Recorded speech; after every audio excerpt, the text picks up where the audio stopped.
Be strong.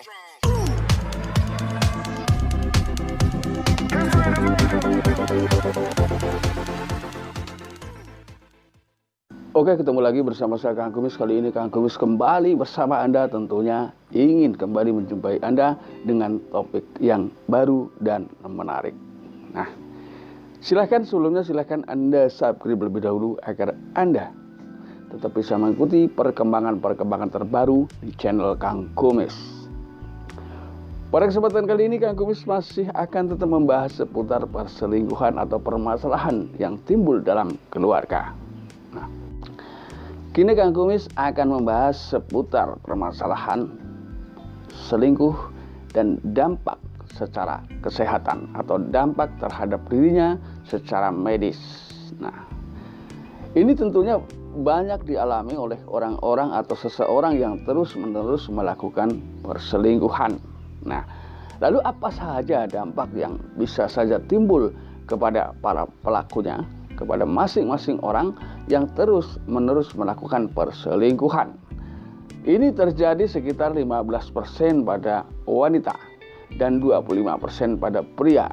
Kenapa hal ini terjadi? Karena biasanya wanita lebih bisa banyak melayani lebih dari satu pria dibanding pria. Jadi walaupun di sini kadang tingkat perselingkuhan pada wanita lebih kecil, tapi tingkat korban dari kaum pria jauh lebih besar. Nah, apa saja dampaknya? Kemudian dampaknya adalah jelas, membuat seseorang bisa melakukan sesuatu yang tidak terkontrol. Kemudian terjadi depresi awalnya sebetulnya ketika korban perselingkuhan itu memang tidak mendapatkan haknya, tidak sesuai dengan komitmen. Ini yang jelas bisa menimbulkan depresi pada orang tersebut. Kemudian berikutnya adalah terjadi perubahan pada irama jantung. Ini adalah awal mula, ya.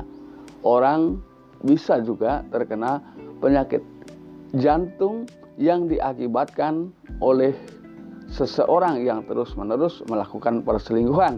Karena saya yakin ketika kita melakukan perselingkuhan, ada beban tersendiri di dalam pikiran kita. Tidak ada lagi ketenangan dalam jiwanya. Karena perselingkuhan di sini biasanya adalah rasa takut yang berlebihan, ketahuan pasangan barangkali. Nah, apalagi apabila memang di sini misalnya dia seorang laki-laki, kemudian istrinya lebih punya peranan atau sebaliknya. Nah, ini biasanya rasa ketakutan pada dirinya terus menghantuinya. Ini akan terjadi perubahan pada irama jantung yang menyebabkan menjadi aliran darah tidaklah stabil. Ini mungkin penyakit jantung adalah salah satu penyakit yang paling ditakutkan oleh setiap manusia karena bisa berakibat buruk pada dirinya. Tolong ini diperhatikan. Kemudian yang berikutnya adalah terjadi nyeri kronis pada kepala. Nah, ini akibat 50% disebabkan oleh depresi yang terus-menerus terjadi pada seseorang. Ini kembali lagi bahwa ketika kita telusuri secara medis, secara kesehatan ternyata perselingkuhan mengundang banyak penyakit atau mengundang berkurangnya kesehatan pada diri kita yang justru kian hari kian memburuk. Kemudian terjadi gangguan pada tidur Anda pada masa istirahat. Terutama Anda akan mengalami susah tidur yang berkepanjangan. Hal tersebut sudah melalui penelitian yang dilakukan oleh Asosiasi Psikolog yang ada di Amerika Serikat menyimpulkan bahwa 50% para pelaku selingkuh mengalami hal tersebut. Otomatis di sini ketika terjadi gangguan tidur maka akan berubah pula pola makan. Timbul nafsu makannya sangat berkurang dan di situ rentan terjadi penyakit-penyakit lain, ya. Karena di sini tentu imunitas kita menjadi berkurang akibat berubahnya pola makan yang drastis ini. Kemudian stres yang berkepanjangan juga mengakibatkan tingginya tekanan darah, timbul obesitas dan diabetes. Ini kan hal yang sebelumnya mungkin tidak pernah Anda duga, bahwa dengan perselingkuhan justru akan menimbulkan dampak-dampak buruk bagi pelakunya. Ya, jadi yang belum terlanjur tolong kurangi ya. Kalau ngurangi nggak bisa, terserah Anda, ya. Kemudian dampak berikutnya adalah bisa menimbulkan seseorang melakukan konsumsi minuman yang memang tidak seharusnya karena akibat dari depresi tersebut. Contoh, mungkin sebelumnya Anda atau siapapun tidak pernah mengenal apa itu yang namanya alkohol.